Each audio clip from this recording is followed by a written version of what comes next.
আজকে আমার পছন্দের খুবই মজার একটা হালিম রান্না করেছি। হালিম কিন্তু অনেক পছন্দ করি, কিন্তু রান্না করা হয় খুবই কম। আজকে যখন রান্না করলাম তো ভাবলাম আপনাদের সাথেও শেয়ার করে দিব। বেশ কয়েকদিন ধরে আপনাদের ভাইয়াও আমাকে বলছে হালিম রান্না করতে, তো বাসায় একটা রেডি হালিম ছিল, এটাই আজকে রান্না করে আপনাদের সাথে শেয়ার করব। এরকম রেডি প্যাকেট হালিমগুলো রান্না করা খুবই ইজি। জাস্ট হাতের কাছে যদি যে কোনো মাংস থাকে তাহলে এটা রান্না করা যায়। এখানে দুইটা প্যাকেট আছে, একটার ভিতরে হালিম মিক্স আর একটার ভিতরে মশলা।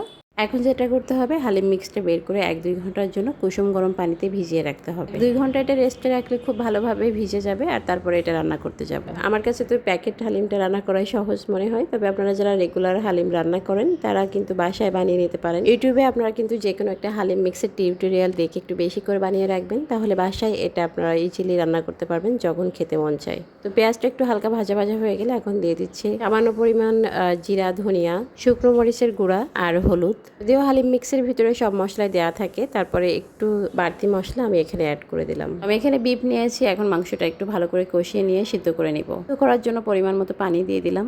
এখন এটা ঢাকনা দিয়ে রান্না করব যতক্ষণ না পর্যন্ত খুব ভালোভাবে সিদ্ধ হয়ে যায়। অর্ধেক সিদ্ধ হয়ে যাওয়ার পরে মনে হলো যে লবণটা দেওয়া হয়নি, তো লবণটা দিয়ে দিলাম। এরপরে আমি হালিম মিক্সের ভিতরে যে মশলাটা ছিল সেই মশলাটা দিয়ে দিলাম। দিয়ে দিচ্ছি 2টা টমেটো, ছোট সাইজের 2টা টমেটো। কিছুক্ষণ সময় ধরে এটা কষানোর পরে আমি অ্যাড করে দিব 2 ঘন্টা ধরে ভিজিয়ে রাখা সেই হালিম মিক্স। তবে হালিম রান্না করার সময় যে হাঁড়িতে রান্না করবেন হাঁড়িটা অনেক বড় হতে হবে। আমার হাঁড়িটা কিন্তু অনেক ছোট হয়ে গেছে, তাই পরবর্তীতে এটা আমি ট্রান্সফার করে নিব আবার অন্য একটা হাঁড়িতে। 5-7 মিনিট এটা খুব ভালো করে কষিয়ে নেওয়া হয়ে গেলে অন্য একটা হাঁড়িতে আমি ট্রান্সফার করে নিব। যেহেতু আমার হালিমটা খুব কম রান্না করা হয়, তাই আজকে আমি এটা অনুমান করতে পারিনি যে কতখানি হবে, এই জন্য হাঁড়িটা অনেক ছোট হয়ে গেছে। ব্যাপার না, আমি অন্য একটা হাঁড়িতে এখনই নিয়ে নিব। এখন হালিমটা সিদ্ধ হওয়ার জন্য একটু বেশি পরিমাণ পানি নিয়ে নিতে হবে, আর এই পানিতে সিদ্ধ করে নিলেই হালিমটা রান্না হয়ে যাবে। আর লাস্টে হালকা কিছু ইনগ্রিডিয়েন্ট অ্যাড করতে হবে। মানে একটু লবণ দিয়ে দিলাম, মনে হচ্ছিল একটু কম। আর এভাবে করে প্যাকেট হালিমটা রান্না করা কিন্তু খুবই সহজ। আমার মতো যারা হালিম বাসায় বানিয়ে রান্না করতে ঝামেলা মনে করেন, তারা কিন্তু এ ধরনের প্যাকেট হালিমগুলো রান্না করে নিতে পারেন।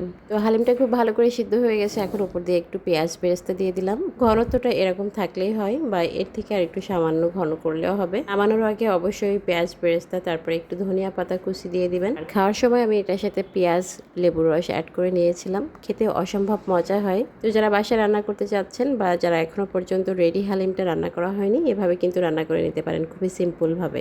আমার তো খুবই খেতে ইচ্ছে হচ্ছিল, ব্যাস আমার রান্না করাও শেষ, এখন খাবো। আর আপনাদের যাদের খেতে ইচ্ছে হচ্ছে তারা জলদি জলদি করে এখনই রান্না করে নিন। সবাই ভালো থাকুন, বিদায় নিচ্ছি। আল্লাহ হাফেজ, আসসালামু আলাইকুম।